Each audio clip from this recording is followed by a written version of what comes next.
Pour la première fois dans l'Aisne a eu lieu une opération zéro phtalate. Celle-ci a été organisée par la ville de Guise le 21 juin 2022 avec l'appui du réseau Environnement Santé et le soutien de la CEPAM de l'Aisne. Le but, sensibiliser la population à l'exposition aux phtalates, ces substances de la famille des perturbateurs endocriniens. Plus de 100 personnes étaient présentes à l'événement organisé à la Halle Marie de Lorraine de Guise. Sur place, les personnes ont pu participer au dépistage mis en place afin de mesurer l'exposition aux phtalates dans leur quotidien, par le port d'un bracelet ou via un échantillon de mèches de cheveux. Les personnes non présentes ou munies du bracelet enverront leur prélèvement directement au laboratoire. Plusieurs études ont été mises en avant lors de la conférence donnée par M. Sicolela, président du réseau Environnement Santé et professeur. Les enjeux liés aux phtalates et de nombreux conseils pour réduire l'exposition à ces substances ont également été présentés par les partenaires.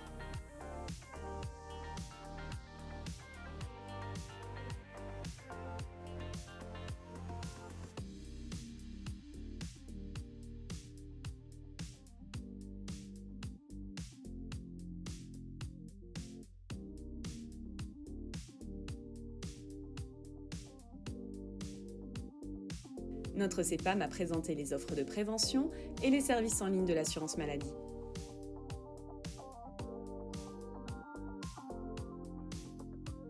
Un accompagnement des participants par des quiz, défis ou ateliers thématiques sera proposé en septembre après une connaissance des premiers résultats, avant d'effectuer le second prélèvement pour mesurer les effets des actions mises en place.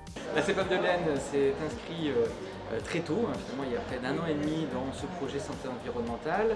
Alors ça vient peut-être sur le fait, après Covid, on voyait qu'il y a quand même beaucoup de difficultés de santé et on se disait, voilà, nos dispositifs sont déjà existants, on a des dépistages de cancer, on a une offre de soins, et puis il y a des sujets qui émergent, la santé environnementale, l'environnement est de plus en plus dans les préoccupations de tous, donc de nos assurés. Et on a eu l'occasion d'avoir un échange avec M. Sicolela qui nous a présenté ce sujet des perturbateurs responsables de nombreuses maladies chroniques et qui malheureusement sur notre département fait beaucoup de malades.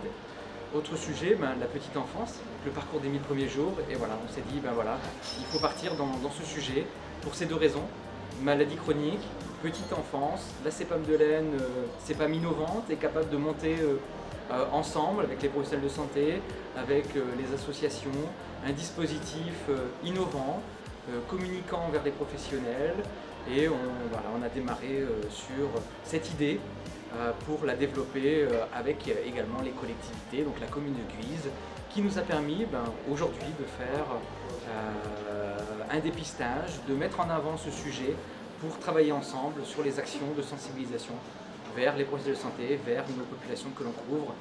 En 2019, la ville de Guise était la première commune dans l'Aisne à signer la charte ville et territoire sans perturbateurs endocriniens. Et à cette occasion, la CPAM de l'Aisne a fait la démarche pour venir vers nous et nous proposer cette action de dépistage. Alors, la campagne qui est menée ici à Guise est importante parce qu'on teste en fait un modèle, une démarche de sensibilisation au grand public en utilisant un support qui est celui des bracelets en silicone ou des analyses de cheveux qui permettent de comprendre, d'avoir une idée en tout cas de la contamination par cette grande famille de perturbateurs endocriniens que sont les phtalates. Et l'enjeu, c'est de rendre visible la pollution invisible. Parce que cette pollution, on ne s'en aperçoit pas, on est contaminé tous les jours, on ne la sent pas, on ne la voit pas, et néanmoins, tous les jours, on absorbe effectivement ces phtalates et on les élimine aussi tous les jours. Et donc cette opération de sensibilisation, en prenant appui sur une mesure comme celle-là, permet de prendre conscience de l'enjeu, des sources, et puis l'enjeu d'éliminer à la source ces substances parce qu'elles induisent toutes les grandes maladies chroniques et notamment les maladies de l'enfant. Quand on voit que les maladies de l'enfant progressent, j'ai cité notamment les troubles du langage, on peut assez rapidement, en quelques années bien sûr, diminuer ces troubles du langage, ce qui sera bénéfique pour tout le monde, pour les personnes ayant touché, mais aussi pour les professionnels qui sont de plus en plus débordés par ces questions-là. On dit qu'on a un manque d'orthophonistes, on a des délais pour avoir un rendez-vous très long. On a mis 2 ans ici sur le secteur de l'Église. C'est une situation qui n'est pas normale. Il faut corriger, agir à la source pour permettre aux professionnels de travailler en meilleures conditions et puis à la population d'avoir une meilleure santé. Et là, l'assurance maladie est effectivement au cœur de son métier. Il s'agit de prendre en charge les dépenses, mais aussi de faire en sorte qu'il y ait moins de dépenses, non pas en réduisant effectivement le soutien, mais en même temps en agissant sur les maladies, sur le coût qu'elles génèrent. La matinée s'est déroulée très bien. Nous étions très heureux et fiers d'accueillir toutes ces personnes et de voir qu'en fait, ils ont montré beaucoup d'intérêt à cette démarche. Donc c'était très positif et il y a vraiment une volonté d'agir et d'aller plus loin. J'ai été informée de cette intervention sur les perturbateurs par rapport à la puéricultrice de la PMI. Et puis moi ça m'a intéressée parce que sur mon cursus puéricultrice, on a parlé des 1000 premiers jours de la vie des enfants tout au long de l'année.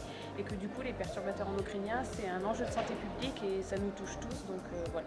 Bien donc déjà pour prendre connaissance et puis un petit peu changer nos habitudes, prendre les produits qui conviennent pour nous, pour la santé surtout, parce que on employait des produits pas tout à fait, on savait pas très bien quoi. Donc pour notre santé et puis aussi pour le communiquer aux gens qui nous entourent, leur donc donner les meilleurs conseils.